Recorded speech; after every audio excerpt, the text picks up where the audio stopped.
So when you complete your CFC form, remember, AFA's number is 12037. And thank you for your help. This is American Family Radio, a listener-supported ministry of the American Family Association.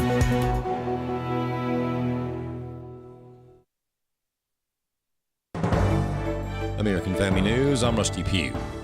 President Trump says NATO members will increase their contributions to 5%. Speaking at the NATO summit at The Hague, Trump said for too long, the United States has held up the organization financially, and that's about to change. And all of this is going to be done very quickly, almost immediately. In a very historic milestone this week, the NATO allies committed to dramatically increase their defense spending to that 5% of GDP, something that no one really thought possible. And they said, "You did it, sir, you did it." Well, I don't know if I did it, but I think I did. This will be known as the Hague Defense Commitment. When the allies reach this number, it will add more than $1 trillion a year to our common defense, and this is a monument really to victory, but it's a monumental win for the United States because we were carrying much more than our fair share. After the U.S. struck 3 major Iranian nuclear sites Sunday, a new report suggests the damage has only set Iran's nuclear program back by a few months. That's based on a leaked U.S. intelligence report cited by CNN and the New York Times. President Trump is attacking CNN, saying their coverage of the U.S. strike in Iran was dishonest and unfair, describing the network this way. You're gutless losers. I say that to CNN because I watch it. I have no choice. I got to watch that garbage. It's all garbage. It's all fake news. But I think CNN is a gutless group of people. Texas Republican Senator Ted Cruz agrees with the president and says CNN and MSNBC are an extension of the Democratic Party in Washington. We just saw an incredible military strike that successfully took out Iran's nuclear weapons capability. And what are the Democrats doing this week? They're voting on trying to disapprove President Trump defending America. Israel and Iran have agreed to a ceasefire after a 12-day battle ended with a U.S. intervention. U.S. Ambassador to Israel Mike Huckabee says the president says what he means. America is only as good as its word. And sometimes our word has been dirt. With Donald Trump, our word, it means something. And so when we say this is what the red line is, and President Trump articulates that, the world can understand. A shareholder activist group is not giving up efforts to raise concern about MasterCard and DEI. Chris Woodward has more. The Free Enterprise Project at the National Center for Public Policy Research identified what it calls 3 ways in which MasterCard appears to still practice what seems to be straight-up illegal affirmative action. Stefan Padfield of the Free Enterprise Project. So funneling money to individuals on the basis of race, that money being basically the assets of shareholders, promoting people on the basis of race, and so on. So we filed this proposal asking them to assess the risks of that conduct, and that's what we took to a vote. The proposal lost, but Padfield says a pro-DEI proposal also failed to get enough support. The reason that's so important is because a lot of the pro-DEI activists will take a loss on our part with one of these anti-DEI proposals and run around saying shareholders love DEI. But they really can't do that, although they still will. But they can't do it if both the pro-DEI and the anti-DEI proposal lost by over 90%, which is most likely what happened in this case. Padfield says people everywhere should be concerned about MasterCard. This could include people with investments and even those that use one of MasterCard's competitors. AFN is seeking comment from MasterCard. I'm Chris Woodward.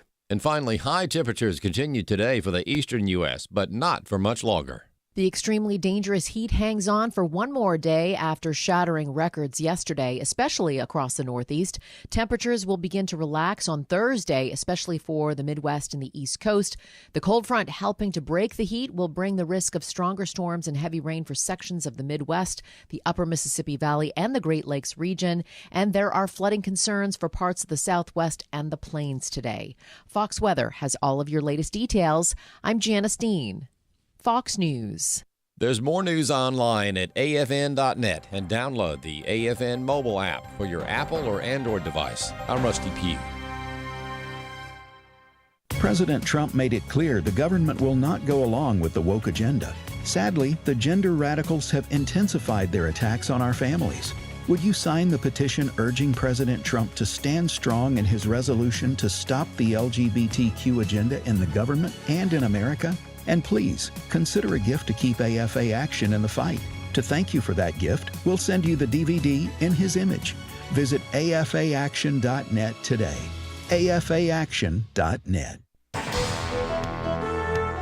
Welcome to Today's Issues, offering a Christian response to the issues of the day. Here's your host, Tim Wildman, President of the American Family Association.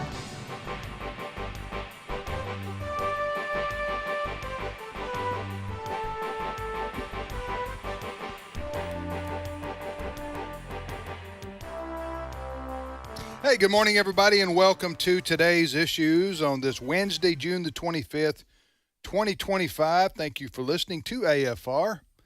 And joining me in studio today is Ed Vitagliano. Good morning, Brother Ed. Good morning, Tim. And Wesley Wildman. And good morning. And Chris Woodward. Hello. And we thank you again for listening. A lot to talk about, a lot in the news. It's a good thing because this show would not exist had we have news to talk. I guess we could gardening tips or. Well, I mean, if we didn't have issues, what we couldn't have today's issues. Right. Got to be some issues somewhere. That would be a good promo for our show. Yeah. In fact, we could clip that up. Yeah. Yes. If we didn't have issues, we wouldn't have today's issues to talk about. Now you could have tomorrow's issues, but you'd have to wait until tomorrow to deal with it. I just know that this is the best we're going to be able to do today, and we are not. Have a good day, everybody. We're not. One thing we can promise you, we're not going to go over our personal issues. Okay. Right. I personally have issues, but that's not what I was talking about. Right. Right. You want to review those now? Yeah, I don't. Pull up the couch or get Right. All right. Jenna Ellis will be joining us at the bottom of the hour. Jenna is a host of Jenna Ellis in the Morning right here each weekday on American Family Radio. And she's a constitutional lawyer. And she's going to, we're going to review a couple of things that have been in the news that are big news stories, namely the Supreme Court sided with President Trump and his administration 6-3 that if you're here illegally in the U.S. and you are deported, you don't necessarily get to choose where you're sent to. You may be sent to if you're a criminal, especially, you may be sent to like El Salvador or something like that.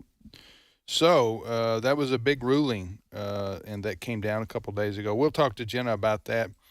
And also going to ask her the big news story, which we are so thankful for. It was heartening to see where these children in Florida were rescued and they were being trafficked, right? Yes. So we're going to talk to her about that. She's very familiar with that, too. How many children were there? 60 missing children have been rescued. And did we mention sometime, I don't know about this week or last week, that there's like 340,000 children unaccounted for, approximately cross the border. You mean that crossed the border over the 4 years of the Biden administration? Yeah, and the federal government doesn't know where they are. Okay, so that obviously goes against the whole narrative of these are families coming over, right? Because there was that image of parents being ripped away from their kids, but in many cases, and how many are missing? Well, that's I don't remember who gave the statistic, but I remember reading it or hearing it that there were 340,000 children in this country who had crossed the border, and the government doesn't know where they are, where they went. Yeah, and the point I was making is that if they came over with their parents, right, their parents would know where they are. Yes. So that's a big problem. All right, what's the first news story, Chris? Well, liberal news outlets. All of them. Yeah, many of them. CNN, MSNBC, New York Times, ABC. Keep going. They're all reporting that U.S. military strikes on 3 of Iran's nuclear facilities last weekend did not destroy the core components of the country's nuclear program and likely only set it back by months. This is according to what liberal news outlets are describing as an early U.S. intelligence assessment that was described by 7 people briefed on them. briefed on it. The assessment, which had not been previously reported, was produced by the Defense Intelligence Agency, the Pentagon's intelligence arm. So long story short, there are reports out today that the U.S. strikes on Iranian nuclear facilities over the weekend did not do as much damage as President Trump told us it did. How do they know? Well, That's a good question. Yeah. That's a good question. Trump says... Why I'm here. Well, there's supposedly some leaks say that. Yeah, it's leaks that have been briefed on this report that confirmed or spoke to CNN and other news outlets on anonymity or asked not to be identified. So that story is out there. To go with this story is some audio from the president himself, who says the leaked document does not or did not paint an accurate picture. Clip 2. I believe it was total obliteration. I believe they didn't have a chance to get anything out because we acted fast. Well, the intelligence was very inconclusive. The intelligence says we don't know. It could have been very severe. That's what the intelligence says. So I guess that's correct. But I think we could take that we don't know. It was very severe. It was obliteration. Trump also doubts that anything at Fordo and these other locations was saved. Clip 3. I believe it was total obliteration. I believe they didn't have a chance to get anything out because we acted fast. If it would have taken 2 weeks, maybe, but it's very hard to remove that kind of material. I don't want to use an example of Hiroshima. I don't want to use an example of Nagasaki. But that was essentially the same thing. That ended that war. This ended that with a war. Now, one thing that works for Trump here with this situation is, yeah, it's possible and perhaps even likely that we did not do as much damage as we were told. But we do also know that many of these news outlets reporting this hate Trump and find anything they can do to be anti-Trump. Are you sure about that? I am more 1,000% You're making a big presumption right there. Huh? So I reported as a news person. This outlet says this based on this information. He says it's not true. But, I mean, take it with a grain of salt if CNN says what Trump's telling you is not true. Maybe Chris should, from now on, say the mainstream media is allegedly anti-Trump. There you go. Give them the benefit of the doubt. So then would they be happy if they would have done more damage? No, That's a good question. They want, if they could have their way, they would say President Trump flew the planes over there and he missed.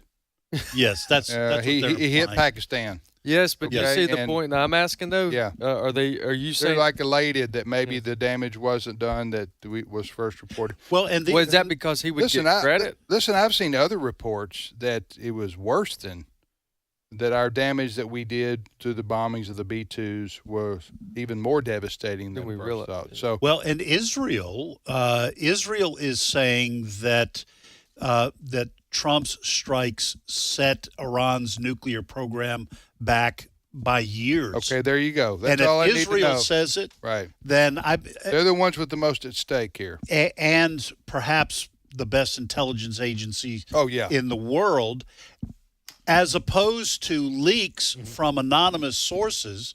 Right. Who might have an axe to grind, or who might want to make Trump look if I were President Trump, I possible. wouldn't even answer him on that. I would just say that's, Here's one example of why you can take it with a grain of salt, what a news outlet says. For example, this is the headline from the Daily Beast. Trump rages through night over leak of humiliating Iran flop. I already know what you feel about, know. Well, they bait Trump, too, and he falls for it. You mean in terms of he'll respond? He will respond. He will. Yeah, they bait him and they say, "Hey, you didn't take him out like you said you did." Oh yeah, I did. I obliterated him. It was the greatest, best ever in the world history. I mean, he can't help himself. The fact of the matter is, nobody can know for sure because Iran's not going to let the International Atomic Energy Commission come and check it out. That's right, yeah. So they're the ones who started off, we're talking about Iran, saying, they hardly scratched the surface. There's nothing. You remember the video of the guy driving down the highway saying there's nothing. It didn't even touch. There's a little smoke in the distance. That's it. He is an utter failure, and that's when people started comparing him to Baghdad Bob. Okay, listen. We don't know the full story here yet. I just know looking at the satellite imagery and hearing how powerful these weapons were, and Israel's comments that they did the job. I mean, what more do you really need to know? and as you say, how will we know the full extent of this till maybe a month from now or 2 months from now when more investigation can be done? But it's like the left-wing media in this country is like gleeful at anything that may hurt President Trump in the polls or internationally or anything. They just, the Trump derangement syndrome. Right. It is real. Okay. Absolutely real. They can't. He could walk on. What somebody said. What he could do is deport illegal immigrants who are criminals, and they be disappointed about that. Yeah, and try to get the criminals released and brought back. They're doing that too. But somebody said that goes to the point of an example of a real life example of. Somebody said he could walk on water, and the media would say, "Look, Trump can't swim." Yeah. Huh? I mean, that's how bad it is. So listen, as I say, Trump falls for it sometimes, and especially when he's tired looking and gets angry and upset and he just lashes out. So I don't, I understand how that his feeling is on that. But let me ask you this: another indication too of the effectiveness of the what's it called? Operation what? Overnight Hammer. What was that? Midnight Hammer. Yeah. A Midnight Hammer. I remember the Midnight Special with Wolfman Jack. Do you remember that, Ed? The Midnight Special with Wolfman Jack. Don't you remember yes, that? I do. I do remember that. Wesley and Chris are looking at us like, what in the world are y'all talking about? Anyway. Wolfman. The Wolfman. But this was called Operation Midnight Hammer. Mm-hmm. Okay, so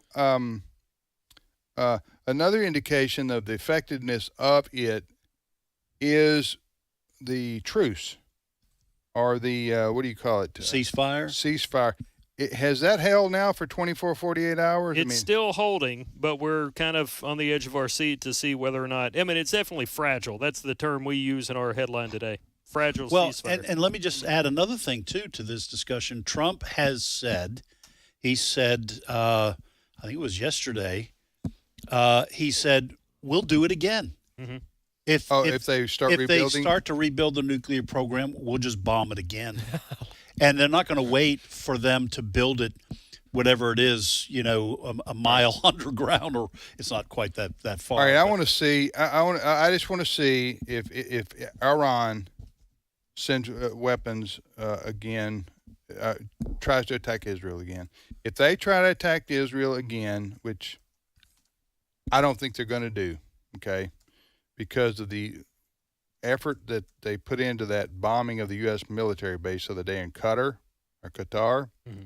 Like President Trump and some of the others, maybe the Qatar officials said Iran sent 4 or 5 drone missiles over there to our military base and called ahead and said, "Hey, it's on the way. It's on DoorDash."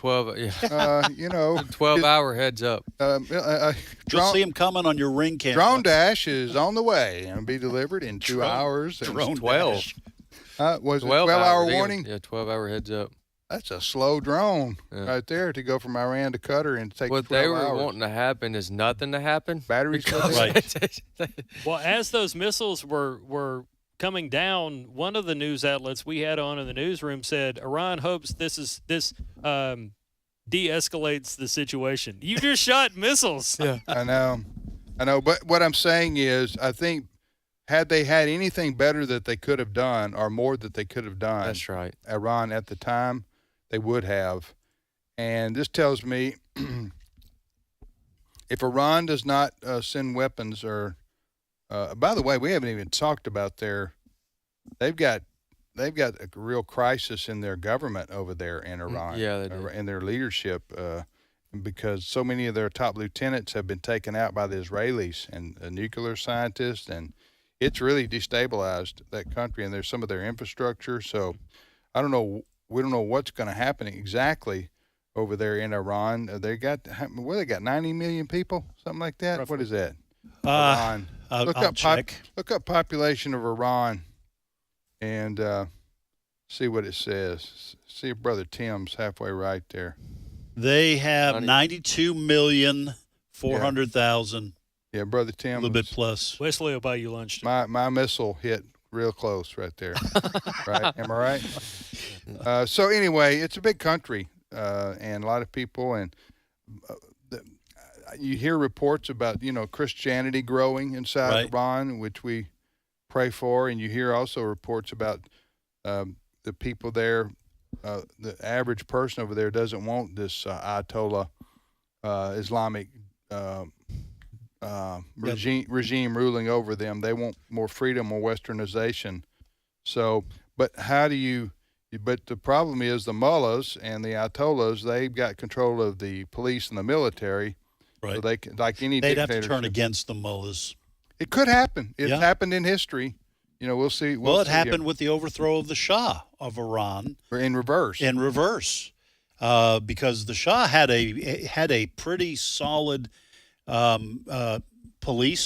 nationalized police force that were a terror to the people. Right. There was a lot of oppression, a lot of corruption.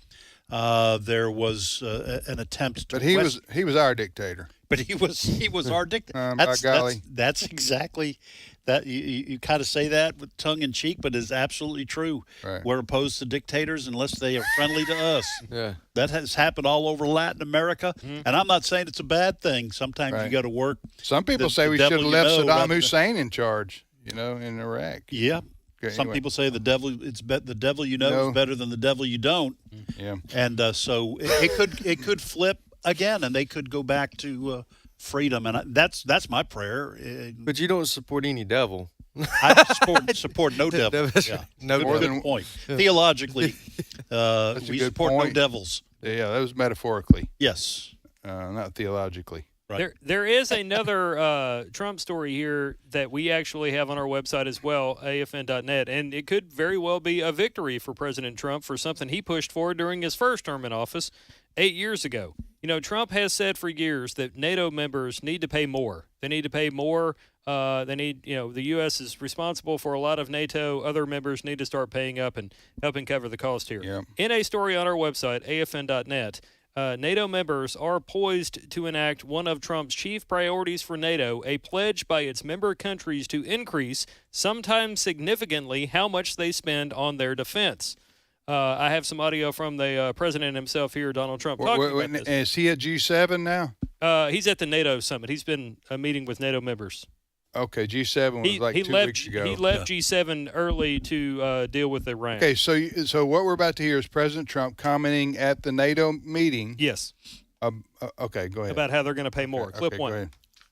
We're with them all the way. I mean, if you take a look at the numbers, we're with them, and they have very big things to announce today. I don't know if you've taken the vote or you're going to take the vote, but I've been asking them to go up to 5% for a number of years, and they're going up to 5%. That's a big, from 2%. And a lot of people didn't even pay the 2%. So I think it's going to be very big news. NATO is going to become very strong with us, and I appreciate doing it. Now, I don't know which NATO countries, but it says most NATO countries, with the exception of Spain, are preparing to pitch in. I know most people understand this issue, but let me just dumb it down a little bit here.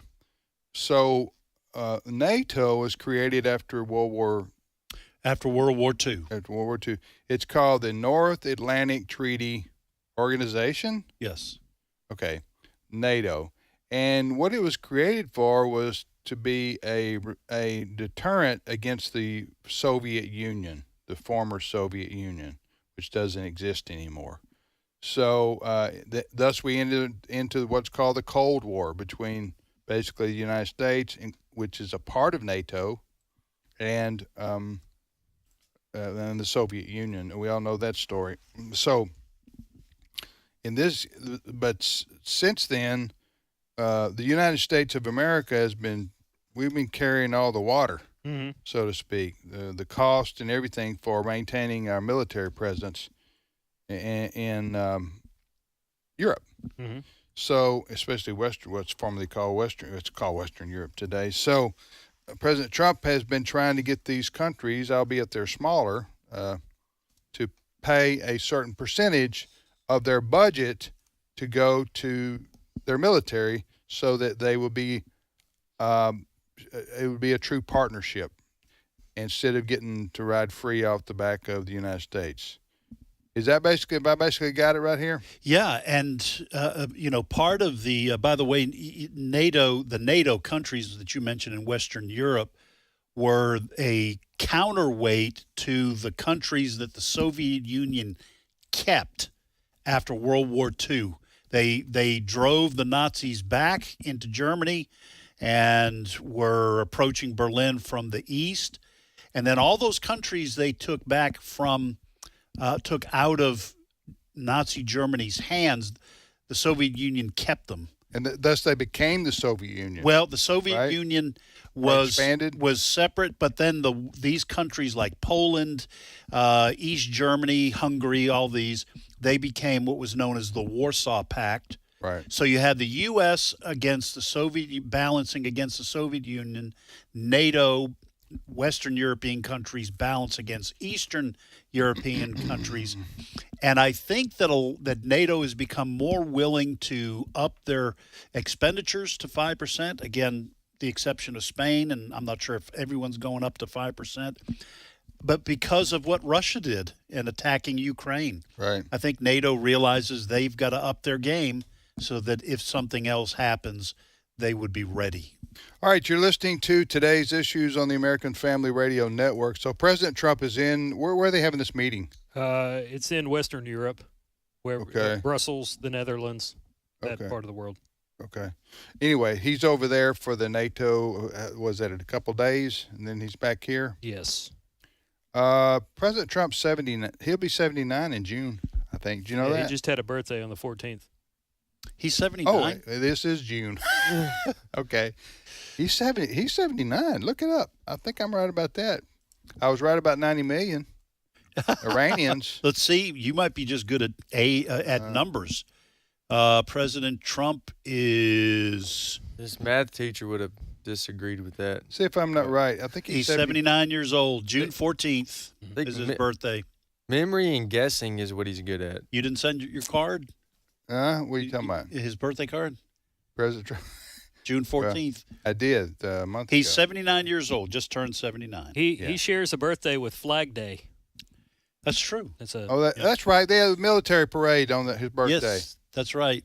Yeah, because it was also the 250th anniversary of the creation of the U.S. Army. I already look 79 with my gray hair. So if Donald Trump lives for like another 2 or 3 decades, I'm going to start drinking Diet Coke and eating French fries.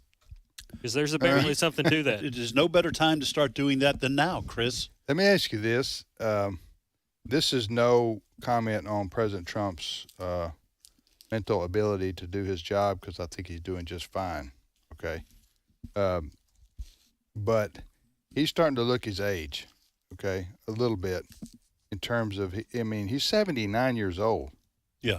Okay. Most people have been retired. Yes. For like 10 years or something like that. And he is like a freak of nature. We mentioned that before. And as Chris mentioned, Wesley, he gets by on Big Macs. He has a Big Mac fry. And what does he like to drink? I think it's Coke. He's got a Diet Coke. Yeah. Is it Coke or Diet Coke? It's a Coke product. He's got a Diet Coke button in the Oval Office. But I'm saying that his shoulders are more slumped than they were. This happens to everybody. Yeah. I'm not being critical. I'm just saying that he's a little bit slower in his walk. And, what's the old saying, Father Time waits on no man? Mm-hmm. So, and he's waited a long time on Donald Trump. I'm just saying, I hope he holds up physically and mentally to the challenge that he has. And that's a real concern. It could happen pretty quick. That's why you have vice presidents, that's right? Right. Yep, it could happen pretty quick with someone of his age, but in the meantime, we're going to keep... I'm not saying it's anywhere near... But that wouldn't surprise us. Near there. But I'm just saying levels. That you just start wondering, okay, how much longer is this fella going to be able to hold up to the daily pressures? Especially at the level he's doing it at that age. It's kind of like you start anticipating it. The strain, even for young guys. Remember Barack Obama? Yeah. Oh, yeah. President Obama, he aged in those 8 years. Right. And that's for a relatively young guy. George W. Bush had brown hair when he entered office. Yeah. We'll be back momentarily. Stay with us.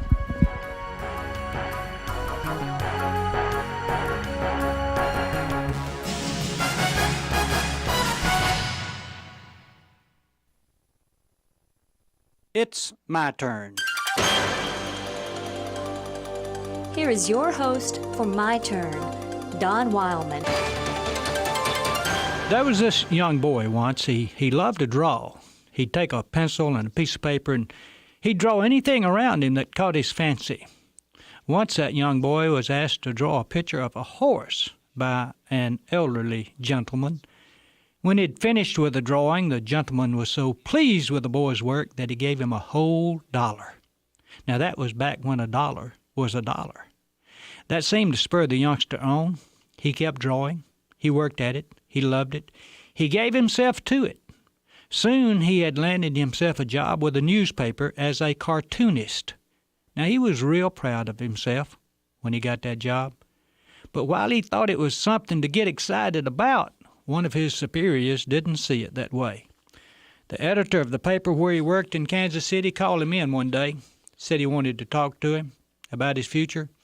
He was quite frank with the young cartoonist about his job and about his future, and he said to him, "You don't have any talent. Why don't you get out of the drawing business and into something where you have a chance to succeed?" Well, the young fellow thought it over, gave some serious consideration to doing just that, quitting his drawing and going into another line of business, for he did, like most of us, he did want to be a success. And the editor should have known something about talent, he thought. But after considerable thought, he decided to stay in the drawing business even if he didn't have any talent. You'll find people like that occasionally, people who won't quit, people who won't give up, even if others think they're doomed to failure. No one has ever found the magic formula that separates those who refuse to quit from those who give up at the first setback. A lot of time, however, it can be nothing more than the Spirit of God driving them on. For sometimes there's not a single person in this whole world who believes in us other than Him. That's one of His traits. He believes in us even when no one else does. He believes in us even when we don't believe in ourselves. That's what made Him face that ugly cross. He believed in our goodness when we displayed our sinfulness. He never gave up on us. He still is counting on us to this very day. He's disappointed a lot of times, but He never gives up. When everyone else has counted us out, He's still pulling for us. Oh, by the way, that young artist who had no talent but wouldn't quit, he went on to pretty great things. His name was Walt Disney. No one can remember the name of the Kansas City editor. This has been My Turn with Don Wildman, a production of the American Family Association. The Lord looks down from heaven on all mankind to see if there are any who understand God, any who seek God. Psalm 14, verse 2. American Family Radio. This is Today's Issues. Email your comments to comments@afr.net. Past broadcasts of Today's Issues are available for listening and viewing in the archive at afr.net. Now, back to more of Today's Issues. Hey, welcome back, everybody, to Today's Issues on the American Family Radio Network. Tim, Ed, Wesley, and Chris. Today's Wednesday, June the 25th, 2025. 2025 is almost halfway over. That's hard to believe, isn't it? Just blowing my mind. Yeah. You know what June 25th is, right? What is it, Ed? I don't know. I was hoping you knew. 6 months to Christmas. Chris, hey, Chris got it. Is that the right answer? Bingo. I made it, Mom. Is today some kind of holiday or something? We No, got so I many was just- federal holidays. I just- President Trump said the other day we got too many federal holidays. Need to get rid of some of them. I thought you're right about that. But I bet he didn't give a list of the ones. No, I don't think he did. But I think we should have one federal holiday each month. We and do. I think AFA should have an official holiday with the federal holidays. Can you imagine if we did that? We'd be out. Our employees would be out half the year. Yeah. Well, the federal government employees, they get every federal holiday. Yeah, they sure do. You guys ruin my Arbor Day plans every year by making me work. Let me tell you. Your Arbor Day. Arbor Yeah. Day. Oh, how do you commemorate Arbor Day, Chris? I plant a tree. Plant a tree. And then I read about Just the Great one? Society. You got all day, and you plant one lousy tree, huh? You know what? Can I just say something that'll probably get you in trouble can. at home? Would you bless us? My wife always loved Arbor Day, and she's on the Arbor Day Foundation, and she would order trees, and she would just plant them wherever, willy-nilly around the yard. And I'd have to eventually go and dig them up because they'd be too close to the house or to the foundation. And I would say, please stop. Let's just plant them in a place where they, can provide shade. But don't get so tall that in a strong breeze they collapse on your house. She doesn't listen to me. No, well, I think this is where you use the expression, I know your heart's in the right place. Yes, that's exactly but right. The trees ain't. Yes, that's exactly right. All right. So, anyway. Bushes, trees, it wouldn't matter. She'd plant them right next to the house. And then you have to mow around them. Yeah, and then, okay, this and I think then you I'll be probably done. need to stop right there. She You planted gotta go these home. 4 bushes right next to the house, and I was worried about the roots. And one Saturday morning, I said, I'm digging them up. Yeah, they go. And I thought I can get this done before lunch. And they were so deep. It took me 2 or 3 days to get those things up. You didn't have like a bush bumper buster? No, what you needed was to back your vehicle in there and tie it to it. And A bush bunker buster is what I was trying to say. Yeah, because those kind of things always go well for the Right. Battagliano family. What's that? But tying a bush to my bumper and then trying to pull it out. I'm looking at a list of federal holidays, and there's only 11. Really? New Year's Day. One for every month, as Ed said. Pretty much. New Year's Day, Martin Luther King Day, Washington's birthday / President's Day, Memorial Day, Juneteenth. That's the new one. That came into effect when President Biden was in office. Independence Day, Labor Day, Columbus Day, Veterans Day, Thanksgiving Day, and Christmas Day. Now, Juneteenth, as I mentioned, is our newest holiday, but that involves something that happened at the end of the Civil War, so it does go back a long time. If we add any more federal holidays, we need to take one away. That would be my like spending program. That's what The odds are the federal government is not giving up Labor Day because that is a nod back to the unions that helped put many people in power over the years. All right. You're listening to today's issues on American Family Radio. Well, a big court decision happened a couple of days ago. We're going to talk about that regarding deportation of people here who are in the United States illegally. Joining us now to talk about that and other issues is Jenna Ellis. Jenna is host of Jenna Ellis in the Morning, heard on every weekday morning from 7 to 8 Central Time right here on American Family Radio. Hey, good morning, Jenna. Good morning, and I think we should make today a holiday, and I'll just go home right now. Like, I'll just say bye and be like, it's the 2015th, you know. Oh, so 2015. that's got to be something. I know. What is today? 2025. Hey, some good news, great news actually, out of the state of Florida regarding these children. Tell us about that.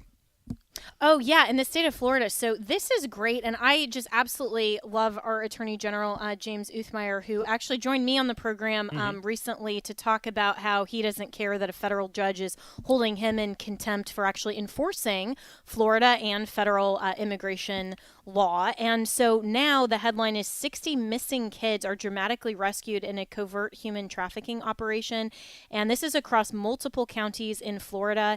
And the kids aged 9 to 17 years old were all recovered from the Tampa Bay area in an operation led by the U.S. Marshal's Office for the Middle District of Florida. And this is yet another win for the free state of Florida that just shows our leadership. And I say our because, as listeners know, I'm a resident of Florida. This is my leadership. They just do what is right. I mean, this is in tandem with Governor DeSantis and Senator Jay Collins from Florida going actually. Senator Collins went to Israel and they chartered flights and got over 1,500 U.S. citizens, including Floridians, out of Israel during the Iran-Israel conflict. And these are things that they don't necessarily have to do, but when you have good leadership who knows the difference between right and wrong, good and evil, they step up and use their power to actually effectively help people. And this is exactly what the Bible talks about when it says that with good leadership, the people rejoice, and with evil leadership, the people groan. Ed? Yeah, Jenna, this was the result. By the way, this was a great thing that, as you mentioned, that Florida was able to do. And Attorney General Uthmeyer, is that how you pronounce it? I think so. I've heard it several ways. That's how I pronounce it. So we'll go with that. So a great thing to wake up to hear, to read about. But this is also horrifying because we're finding out that some of these children are girls who are pregnant. I mean, very, very young ages. And this is, as far as I could tell, the result of 4 years of the Biden administration's disastrous, catastrophic policy on just letting people flood into this country. Because from what I've read, there are hundreds of thousands of children that cross that border and nobody knows where they are. Don't know if they were trafficked, don't know if they wound up with parents or with family members or where they are. This was a disaster along the southern border, and 60 kids, praise God for that, but how many are still missing? Speak to the catastrophe that was the Biden administration's policy on the border. Yeah, you're so right, Ed. And this just proves why the disastrous effects of one administration can linger and can continue on and affect so many people. So you not only have this instance, but you also have people who have committed violent crimes who have come over the border or have re-entered multiple times with the Biden administration. And this just goes back to the whole point that worldview matters. What you believe about nations and borders and the legitimacy of government matters, because with the Biden administration and Kamala Harris, who's then VP, and of course lost this last election, I mean, their whole globalist view of saying, well, diversity matters and we want to have multiculturalism, we don't want to have borders, we just want to thrive on DEI. These are the disastrous results because people who come in from other countries that are not Christian, that do not share our values, they don't assimilate here. They just bring in their worldview and their disastrous policies onto our shores. And for a government like the Biden administration to not appreciate that and not protect American citizens first, that is absolutely contrary to his oath of office. And that was something that for a long time, some Republicans were saying that he should be impeached over. And I think that there's a good case for that. But at the same time, this is why policy matters and elections matter so much. All right, let me ask you this, changing the subject a little bit here, but still a constitutional question. You posted on X, I think, about whether President Trump or any president has the right to a military decision like we saw take place with the bombing of the nuclear sites there in Iran.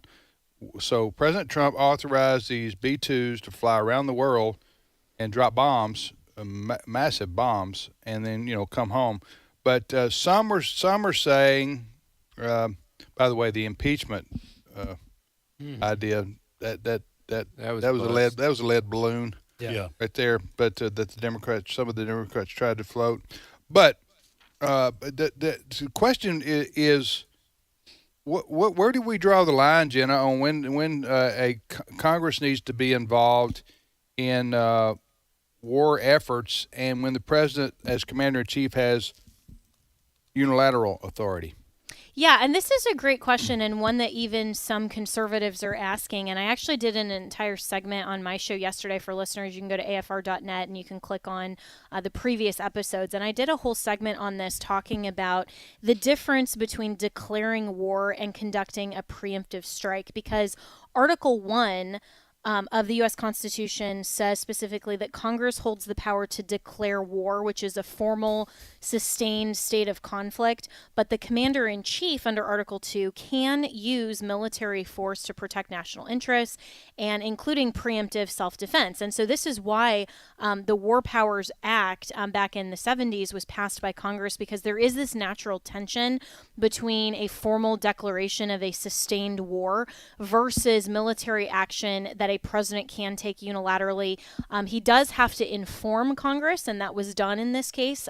Trump abided by that law of informing, but he doesn't have to get consent from Congress. And the courts generally have treated these type of issues as a political question and saying, well, if Congress doesn't like what the executive's doing, that's for the two branches to resolve politically. It's not necessarily a legal matter to adjudicate. So the courts have historically largely sidestepped these issues when some military members, for example, would sue under like an unauthorized war or an unauthorized action. And so they've basically stayed out of it. But the way that I read the Constitution, and most of I think that the conservative attorneys and constitutionalists would say there is a distinction between a formal declaration that we are at war and this is going to be sustained versus the War Powers Act, which says that as long as it's, a specific time frame under 90 days of conflict and it's for a specific strategic national interest or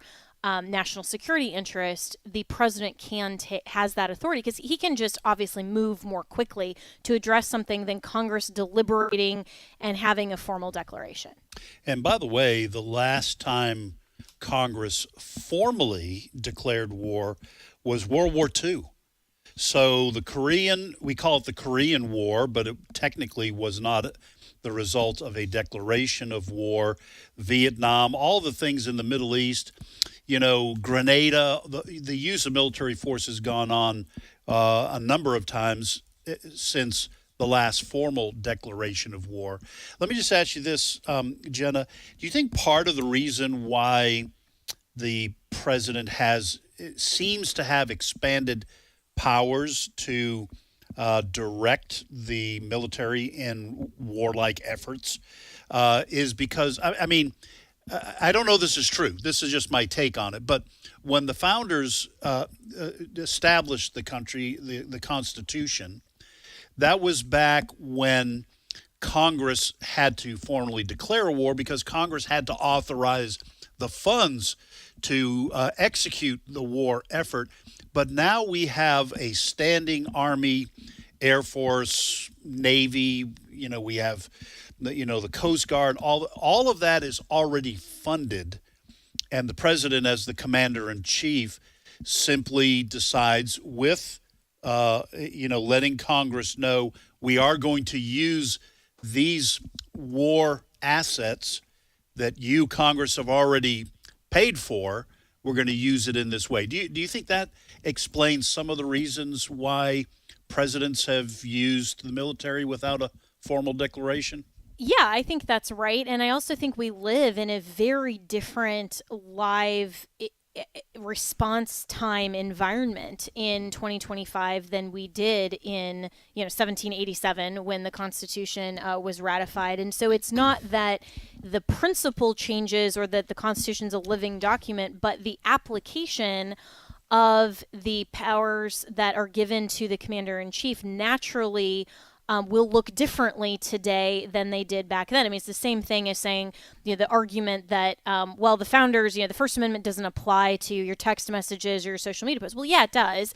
It just, the founders didn't contemplate the specific use or medium of technology with respect to the First Amendment, but it's all about free speech and government restraint on it. It doesn't depend on the medium. The same analogy is true for war powers and the responsiveness that is necessary from a U.S. president today when you have these long-range missiles that you have to make a decision in 30 seconds sometimes. Right. That's you can't possibly convene Congress and decide, well, what do we think about this? You have to be able to turn on a dime, and that's why we have some of these standing militaries. And so this all just goes to the fundamental rationale that the Constitution is all about powers that are limited, but the principle is really what we need to pay attention to as well. This is Wesley here. I'm reading an article from Yahoo News from yesterday, and it says that U.S. President Barack Obama dropped more than 26,000 bombs on 7 countries: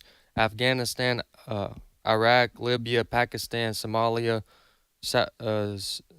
Yemen, and Yemen in 2016 alone. So he did it, to my understanding, the way that you just described. Trump did the bombings in Iran at the nuclear site. So what is with the other side? Are you noticing a double standard? I'm getting it. I was going to get your comment. I'm glad I'm not the only one. I was kind of picking up on this.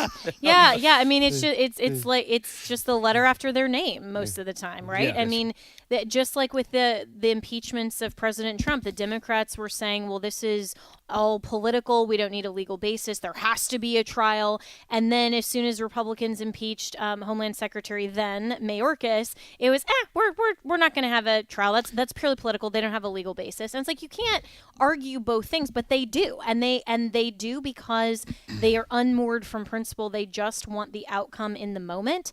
And this is why conservatives have to remain principled and demand that we are a nation of rules, not a nation of outcomes and preferences like the Democrats. Yeah, with President Trump, there is this Trump derangement syndrome, as it's been called, and you once you completely lose your objectivity and you're just and then you say you're a journalist or you're a reporter or you're an analyst, but everything you do, you've basically lost your mind. Okay, that's right. To do the capability of doing your job correctly. So, listen, people. That's how their numbers end up going down. Right, when you have no credibility at all, you can't even give credit to somebody for something so obviously good. That's so. Then when you criticize or are critical of something that they do, you go, well, you're critical every day, all day of everything they do. So it doesn't matter. So I don't listen to you anymore. And they think that's what's happening with the liberal media. Let me ask you about one more. The Supreme Court, was it 2 days ago, Jenna? 6-3, they ruled in favor of the Trump administration in terms of the deportation. Yes, and so this is also a really great story that, again, the Supreme Court is deferring to the Constitution, which is a very good thing, and they are allowing, at least for now, for Trump to continue to implement his policy related to mass deportations and his policy on immigration, because that is within his policy purview, and so they declined to temporarily restrain that, and so they overturned a woke federal judge to the contrary, and so this is a great thing for the U.S. and again, why elections matter, because if we had a different composition on the Supreme Court, I think we would see different outcomes, because we know that the very, very, very left-leaning judges on the bench, those three women, they prefer outcomes most of the time to any sort of semblance of principle. But this case was decided on principle in the Constitution, so that's a very good thing. But they basically ruled that the ICE or the agencies and responsible for deportation can, if you're arrested and you're deported, you can go to anywhere. Mm-hmm. Is that right? Wherever we send them. Yeah. And so hopefully this will encourage perhaps some people who are in the United States illegally to choose where they want to deport themselves. Self-deport? Yes, instead of having Tom Homan decide for them. Yeah. All right. Thank you, Jenna. Appreciate it very much. Thanks, guys. Great to talk with you. Bye-bye. That's Jenna Ellis joining us there. Host of Jenna Ellis in the Morning. By the way, folks, that's heard weekdays at 7 a.m. Central Time on AFR. She also hosts the On-Demand podcast. You can find not only Jenna's podcast, but a host of podcasts at afr.net, afr.net. There's a little menu at the top. It says podcasts. You click on it. You'll see all the podcasts that are available. Just tons of solid You listen to podcasts? information. I do. I listen to a lot of podcasts, ours, others. Podcasts, it's kind of like going back and keeping your education going, because there's all sorts of great categories of podcasts that you can listen to, and boy, you just continue to learn.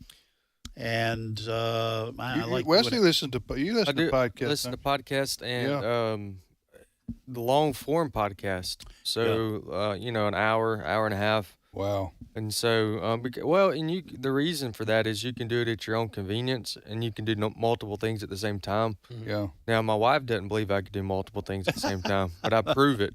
I can mow the yard and put my earbuds in and listen to a podcast at the same time. And grow as a person while your grass is cut. That's right. Your grass goes down, you go up. I go up. Your knowledge goes up. Yeah. Hey, be sure to drink plenty of water today if you are going to cut your grass. And I say that because it's going to be a good hot segue right week. there, Chris. Yeah, but you hijacked Good it by work. don't emphasize it. It would just let it soak. So I mean, just to put things in like a perspective on how many people are dealing with a heat wave right now. There's approximately 340 million people in the United States of America. Over 170 million Americans are roasting today under a giant heat dome.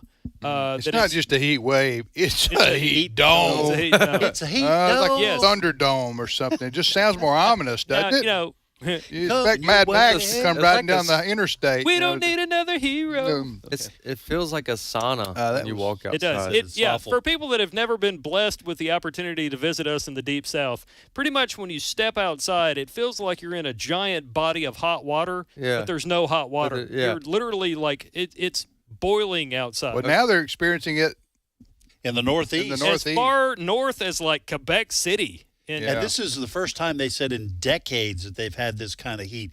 By the way, I like what is it? How oppressive? I mean, how bad? Say is it? Northeast, like 95 degrees? No, it's in the hundreds. Over 100 degrees in some parts of the U.S. and even. So I interrupt you. Go ahead. Yeah, no, I was going to say, you remember how this last winter I told you that I was tired of cold weather? Yeah. And I look forward to the summer. I don't care how hot it gets. Yeah. I changed my mind.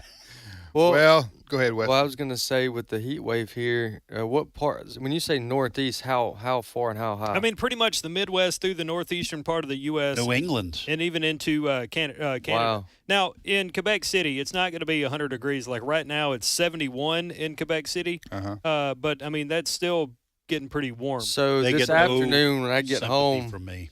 and my kids say, can we go fishing? I'm going to say, can we wait till 7? Or 8 maybe?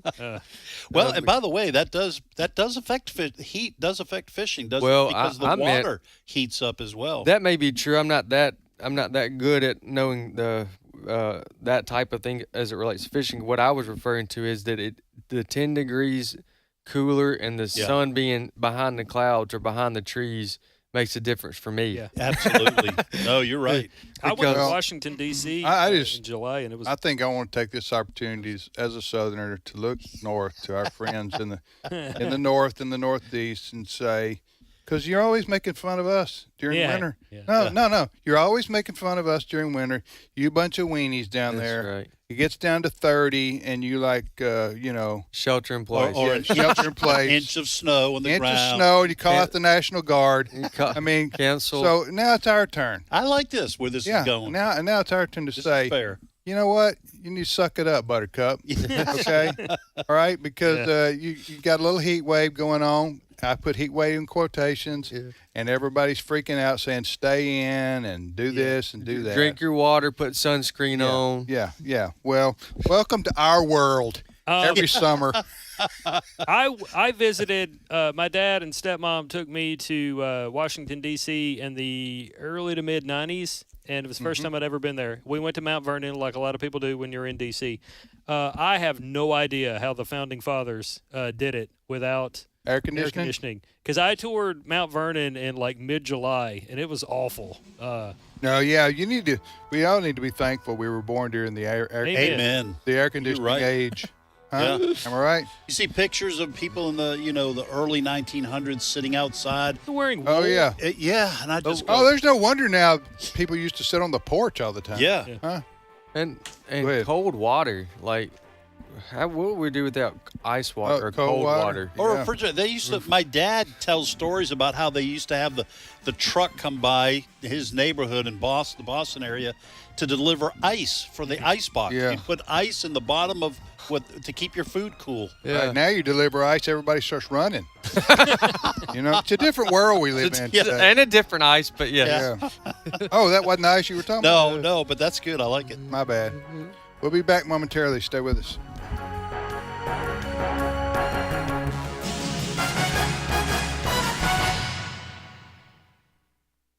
The views and opinions expressed in this broadcast may not necessarily reflect those of the American Family Association or American Family Radio. Faith, family, freedom. American Family Radio. All God asks of you is faithfulness.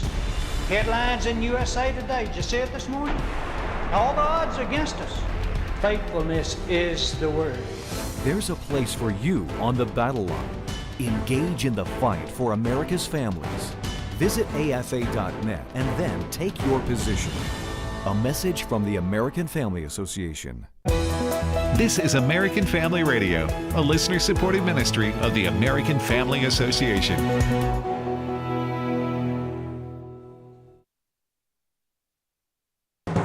American Family News, I'm Rusty Pugh. President Trump delivers remarks at the NATO summit at The Hague in the Netherlands. The president says he believes peace negotiations with Iranian officials will take place soon. We're going to talk to them next week with Iran. We may sign an agreement. I don't know. To me, I don't think it's that necessary. I mean, they had a war, they fought. Now they're going back to their world. I don't care if I have an agreement or not. DHS announcing the arrest of several Iranian nationals who were in the U.S. illegally, as concerns of potential sleeper cells in the U.S. grows following the strikes on Iranian nuclear sites over the weekend. Brooke Taylor reporting from Dallas. This is just in the span of 48 hours. ICE managed to arrest these illegal Iranian nationals, including a U.S. citizen, for allegedly harboring one of them. Now, these targeted operations, they took place across major cities here in Texas, New York, California, Alabama, Arizona, and Minnesota. It comes as officials are raising concerns over possible sleeper cells. So we want to dig deeper into some of these arrests. This one in Mississippi, this Iranian national arrested after ICE says the U.S. government terminated his residency in 2017 after lying on his visa application and committing possible marriage fraud. The Department of Education claims that California is in violation of Title IX over a state law that allows boys to compete in girls' high school sports. Education Secretary Linda McMahon making that announcement today. We are giving them 10 days to remedy that situation. We have remedy for them, but if they do not comply within 10 days, then we will refer this to the Department of Justice. Treasury Secretary Scott Bessent says senators are on track to vote on President Trump's big, beautiful bill by Friday. But debate over the state and local tax deduction cap and other issues rages on. Kelly Saberi has more from Capitol Hill. Treasury Secretary Scott Bessent attended the Senate GOP luncheon yesterday. Bessent said the meeting was a success, putting them on track to vote for the big, beautiful bill as soon as Friday. One of the most contentious issues is SALT, and GOP senators may be changing their tone on it, saying they'll adjust the income threshold to make this happen. House Republicans tried to raise the SALT cap to $40,000, while Senate Republicans wanted to keep it at the original $10,000. A university president is outlining many different problems with American college education. Talking on American Family Radio, Walter Windler of West Texas A&M said that too many universities are increasingly seen as ideologically driven or biased. And they tend to lean away from what I would consider to be conventional, traditional thought processes and lead to another side of the political spectrum. He subsequently urged Christian parents to ensure that their children are well-grounded in their faith if they go to college. That has to start at home. And too many of us as Christians, we expect the church to do that for us, and the church will help us. But our fundamental responsibility as parents is to, I'm going to say, reproduce our beliefs in our children. Windler also discussed the disturbing reality that, in many cases, college is no longer preparing students for vocational work. A lot of times that's another thing that drives cynicism. People are paying for the degrees, and then they get out and they find out that the degree has not prepared them for vocational work of any kind. If you have a job and do it well, somebody in all likelihood will pay you for it. And if you don't, or if you don't have the skills to do something of value to the general public, that's a challenge. I'm Reed Ritter. A family-owned farm in New Jersey has gained attention as a town government tries to seize their land. Brian Yennis is in Cranberry, New Jersey with the latest. The Henry family has owned this 21-acre farm since 1850 in the town of Cranberry. They say that they're moving forward with a proposal to turn this farm into affordable housing. The town says they have no choice because of state law obligating every town in New Jersey to zone for its fair share of affordable housing. Andy's farm is an issue in the closely watched New Jersey governor's race. Trump-endorsed Republican nominee Jack Ciattarelli is blasting Democratic Congresswoman Mikey Sherrill. Quote, Trenton Democrats are taking the garden right out of the Garden State with mandates that force overdevelopment and bulldoze out communities. For American Family News, I'm Rusty Pugh. If we lose this cultural war, we're going to have a hedonistic, humanistic society. Discover the story of the culture warrior Don Wildman and how he went head-to-head with Hollywood, Playboy, the homosexual agenda, and the Disney empire. The movement Don started paved the way for Christians to boldly stand for truth and righteousness in a hostile culture. Watch Culture Warrior today for free. Visit culturewarrior.movie. Today's Issues continues on AFR with your host, Tim Wildman, president of the American Family Association.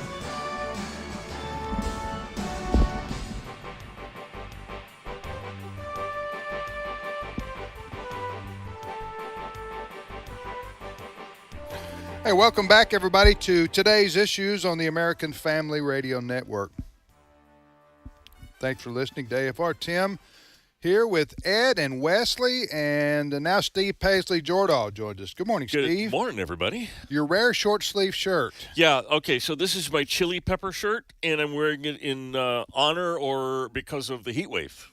Oh, fair enough. You know, in honor. And you like using peppers chili. And I do like chili. You like using peppers Yeah. and chili in your chocolate chili. Yeah, I do. Chocolate chili. Yeah, we've been here before. Remember this? Yeah. Have we talked about this before? Yeah, we tried it. I tried to erase. Did we try it? I Yeah, tried. I It was sent some in. phenomenal. It was really I made good. some and brought it in. You weren't here that day? Nope, he was not. I took his sample. Okay.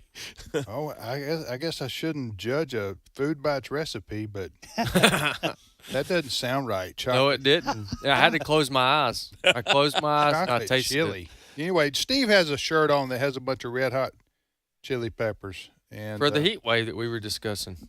Yep.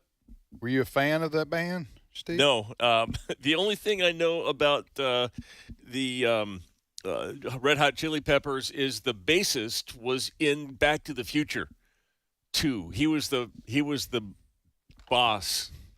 He was the guy that talked. Oh man, all the names are escaping. That's all right. He's the guy that talked Michael J. Fox. Michael J. Fox into doing that scam. Remember, he was watching TV, and he was on with the bassist of the Red Hot Chili Peppers, who was the guy, that actor that played his buddy that wanted him to swipe your card. Little known fact in music history. There you go. There, ladies and gentlemen. All right, what's your first story, Steve? Here's the recipe. I know you guys. We've been talking about the bombing of the What's that place? Iran. And Is it Iran or Iran? I think it's Iran or Iran. I think it's Iran. So Iran is wrong. I'm not sure it's wrong. Depends on what part Who of the did country you're that? from. I think Iran is the way you pronounce it. Yeah, but they're going to properly. blame that on Southerners. You know they are.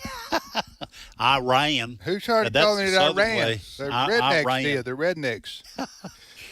Go ahead. Listen, I'm not going to correct somebody like Which is it, though? It's got to be I think one or it's the Iran. other. I think it's Iran. Iran, okay. But it's one of those things where You're gonna slip that's back the way into you it. pronounce it, like in the Middle East. But then people go, well, we ain't in the Middle East. We're here. Right. We're pronouncing it Iran. And you know what? Go ahead. In the Mideast. In the Mideast, not the Middle East. Go ahead. Mideast. Sorry to I interrupt. don't know in the Middle East. See, now he's correcting me for saying the Middle East. It's just a losing. Iran is in the Middle East. We all need to get along here. All right, so we've been talking about the bombing, and it is serious stuff, and there's been a whole lot of repercussions. But that's not to say that there wasn't a couple of humorous moments. I want to play you. This is our J.D. Vance, our vice president. He was talking with a Republican caucus in, I believe it was Ohio. Anyway, he tells this story, cut 13. And the president looks over at me, puts the foreign leader on mute, and says, "This is not going very well," and he presses the red button. And my eyes get really big, and I'm like, Mr. President, what just happened? And he looks at me and he goes, nuclear. Nuclear. And 2 minutes later, a guy walks in with a Diet Coke, and he looks back at me and he says, it wasn't nuclear, it's just the Diet Coke button. And that's... So that's the kind of guy, and my fellow Republicans, that we have as the President of the United States. Yeah. That was Vance? That was J.D. Vance, yeah. That's... we were just talking about it about whether he drinks Coke or Diet Coke. Yeah. I've never heard the words nuclear and just kidding.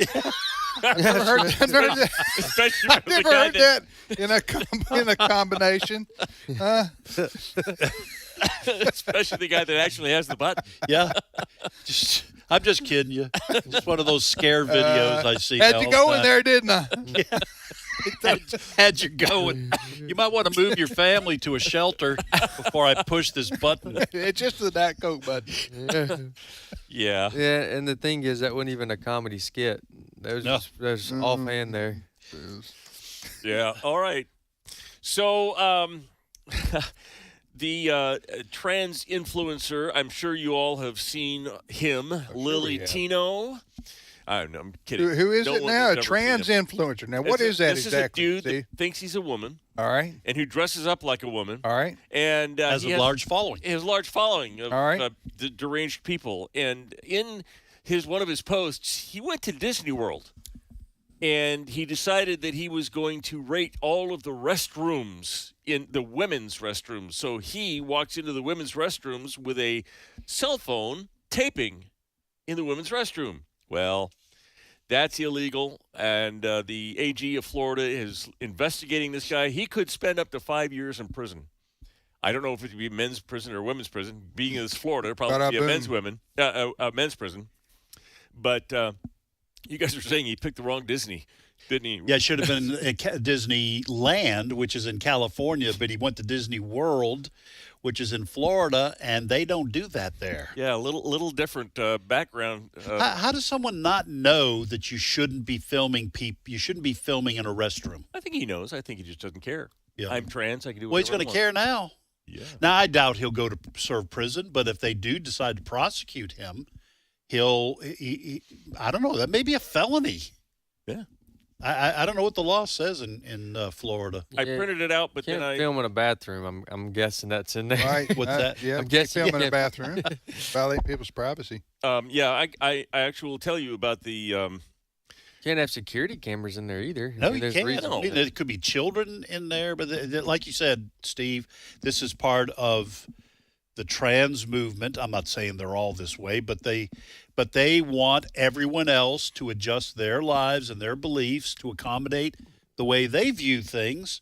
So why wouldn't they say, well, I don't care if you're uncomfortable. I'm in here trying to influence. Florida AG James Utmeyer is investigating the influencer for filming in a women's bathroom at Disney, faces 5 years in prison and a $5,000 fine under Criminal Code 810-1. Is that for each count? 45. I would imagine. Wow. Well, that guy stepped in it, man. If he spends time in lockup. They are arrogant, they are deluded, and they think they're above the law because, well, I'm oppressed because I'm yeah. Right. I am trans. I am trans. Hear me roar. That's it. I'm oppressed. That's why I'm at Disney World. Exactly. How much in that a costs? bathroom influencing you. I'm oppressed. That's why I'm at Disney World. That's true. It's been forever since I've been. Listen, but it's expensive to go.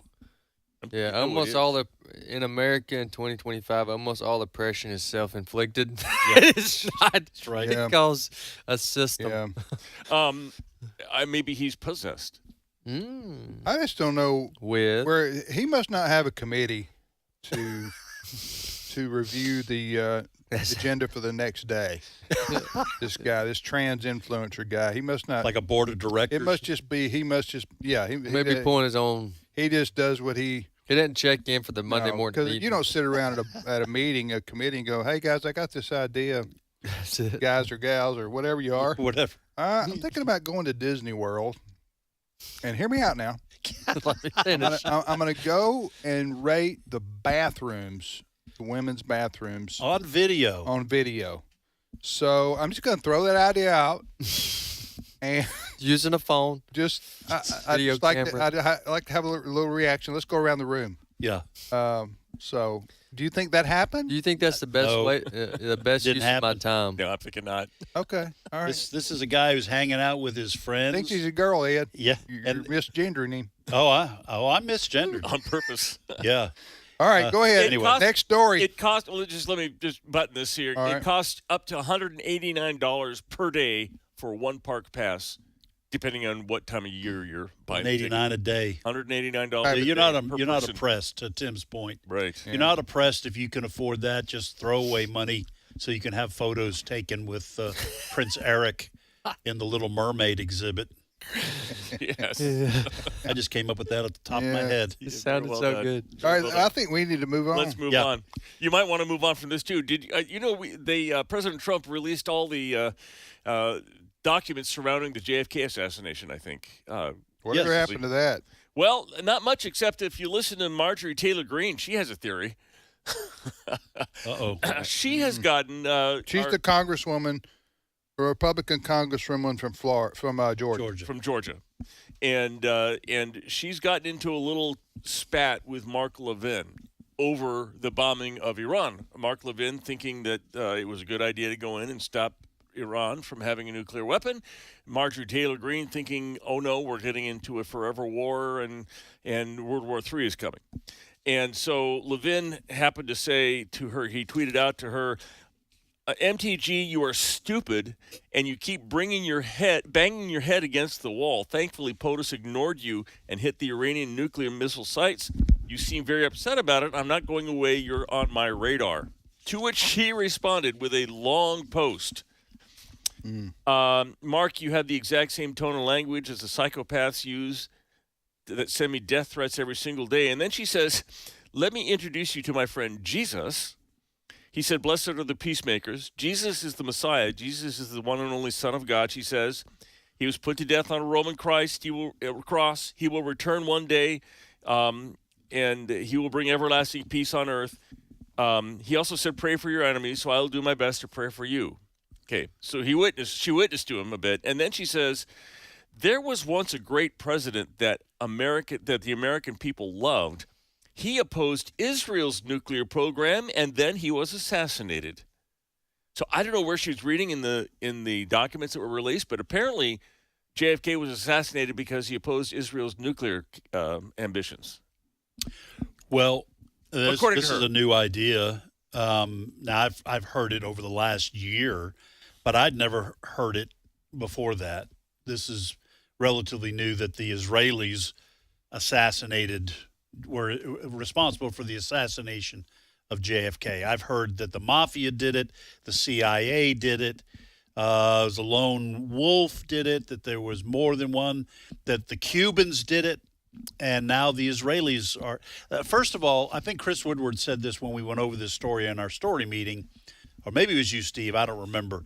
I'm not sure it's the best idea to try to witness to someone. It was Chris. But you started off by calling someone names. Yeah. Whatever she called him. That doesn't seem to open the door of his heart. What'd she call him? She said,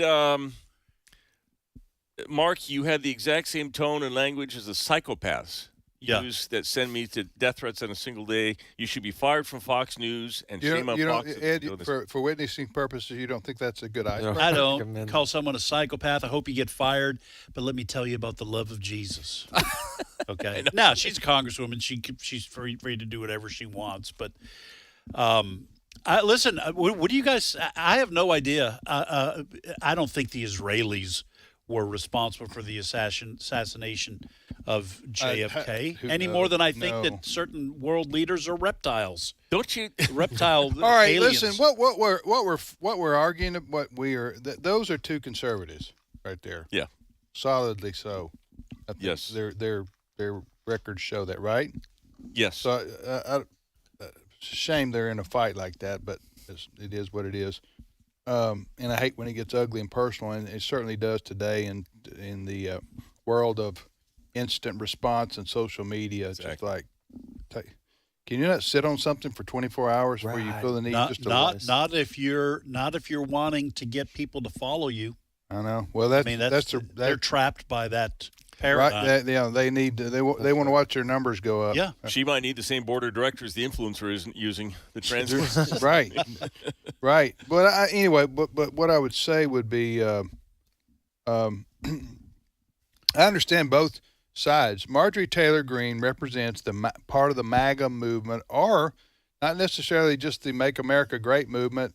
She doesn't represent it all. But there are people on the left who also subscribe to don't get us involved in foreign wars anymore. Right. We're tired of Iraq and Afghanistan. America does. We need to pull back and realize we don't have to police the world. And we need money spent here. And I understand that. Yeah, and I sympathize with that for the most part. Yeah, me too. But people like Mark Levin, who is a Jew, and seeing what's happening between Iran and Israel, they go, well, this is a threat to not only millions of Jews in Israel, but also Iran is a threat to the world. Right, largest sponsor of terrorism. Yes, so they need to be stopped. Right. And we, the United States and Israel, we have the capability to do so. Right. So use it. What's it there for? So but people like Marjorie Taylor Greene and others, Thomas Massey and others, were worried that this is going to get us into another foreign war that we're not going to be able to get out of. And I don't think the comparisons are even. No. Next week we won't be talking about it. Yeah. So a one-off strike like what happened here does not represent Operation Desert Storm. Well, right. And the numbers speak for themselves. I mean, if you think the numbers I mentioned earlier, so President Trump in this term has dropped 36 bombs, and Obama dropped 30,000 in his tenure. And so, I mean, there's 30,000, really, like drones and stuff. Mm-hmm.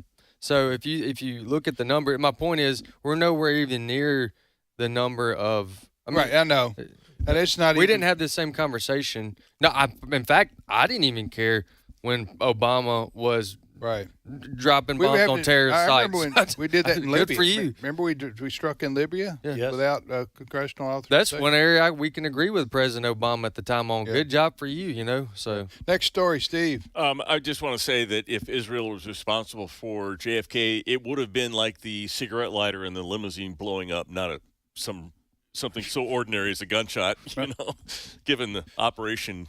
With the pager, yeah. Grim beeper, they call that operation. I want to tell you that the United States and Israel are very, very, very, very bad at genocide. Because that's what we're being accused of, right? Israeli genocide in Gaza. Yeah. Israel, if they really wanted to, they're doing a really bad job of it if they wanted to exterminate the Palestinian people. And one of the proofs that they're not is that they are providing $30 million in aid to a group called Gaza Humanitarian Foundation, which goes into Gaza to distribute food. Now, Hamas was working with the UN, or the UN was working with Hamas to send aid in, and Hamas would take it and hold it hostage, use it for its own purposes and hold it hostage. Now they've got this group that is not connected to Hamas or the UN, and reports are that Hamas is actually shooting some of the aid people that are distributing the aid. Why? Just because they don't want their people, because they are fundamentally against their own people. They want Israel to look as bad as possible and be able to blame, I'm guessing, blame starving kids on Israel. Yeah. So they can't do that if the kids are fed. Yeah. Well, that is evil on a whole nother scale. So anyway, the U.S. is providing aid to everybody, all you college PhDs out there that are protesting on campus about Free Palestine and the genocide. The United States is providing $30 million of food to the Palestinian people in Gaza. The term genocide this doesn't even fit the definition of genocide.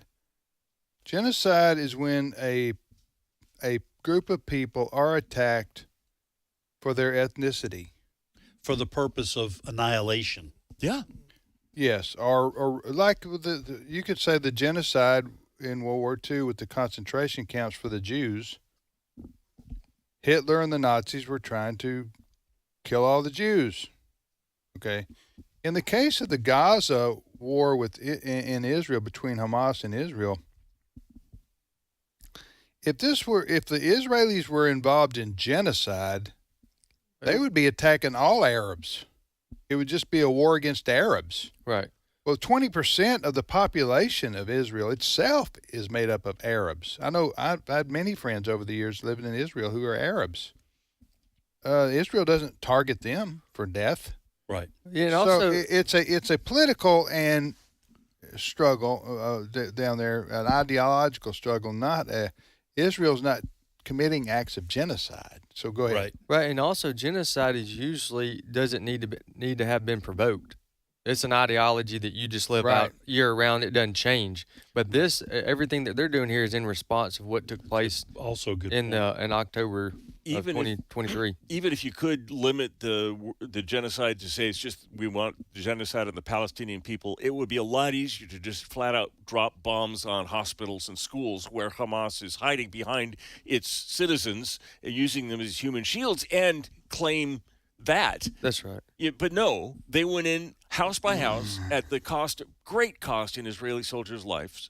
And they went in to try to protect the civilians and get the bad. That's another good point. The left on this issue just uses the word genocide because it's appalling to hear that, because we've all seen examples of this in world history. So next story, Steve. By the way, let me tell folks you're listening to Today's Issues on American Family Radio. Tim, Ed, Wesley, and Steve. Wesley, if people want to download this show, a podcast like you and Ed do, how can they do that? Go to afr.net. afr.net. There's a tab at the top that says podcast. You cannot download it from there, but you can listen to it from there. But if you're wanting to download the app, does it download every day?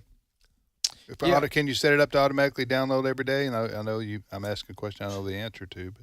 Yeah, well, what we do, our staff here at AFR, we upload our radio programs after the show's up within a couple hours, and so it's on our website at afr.net/podcast. Now, you can go to, once you're there, you can go to, there's tabs that go to Amazon, Apple, Spotify, Google Podcasts. There's other places where you can actually download it and hold it, but otherwise, I would go to afr.net. All right. Well, there's nothing else to talk about, so let's go to music. Cut 11. I'm taking the shade out of the sun. Whatever made me think that I was number one. I ought to know. Easy come, easy go. If that isn't a feel-good song, I don't know what it is. That is Bobby Sherman. Okay. Who passed away on the 24th. What's that? Yesterday. Probably last night because I didn't see He was like a poster child for the 60s and 70s pop culture. I mentioned in our story meeting this morning, my sister, who's roughly 1 year younger than me, she had a Bobby Sherman poster up in her bedroom. He was one of those heartthrobs, probably in Tiger Beat magazine, and had those kind of along with Leif Garrett. Yeah, and Donny Osmond. The Osmonds. But so Tim mentioned it and mentioned this song, which I got to be honest, I had not heard that song at all. I had not heard that song at all. But I did look up when I went back to my office. Bobby Sherman and "Julie, Do You Love Me" was on there, and that was. I love that song. So junior high school, I guess. I suppose I was very traveled in 50s rocks and 60s pop as a young man. I mean, back in the day, and I remember Bobby Sherman. I could tell you, he was a huge heartthrob, but I could not find a single song of his that I recognized. You don't remember "Julie, Do You Love Me"? I'll have to listen to it. Yeah, I'll go back and listen to it. I just know the dude had some serious hair. Yes, he did. He had that 70s hair, not like the rock and roll band. Right. I mean, hard thick Yeah. hair. So Who are we talking about again? Bobby Sherman. you wouldn't. It's not important to your life. Michael Jackson could have been up on a girl's wall before he was white. And on that note, we'll end the show today. Send all your emails and comments to Steve Jordahl. I had to take a second to figure that one out. You are on your own, son. All right. Have a great day, everybody. Thanks for listening.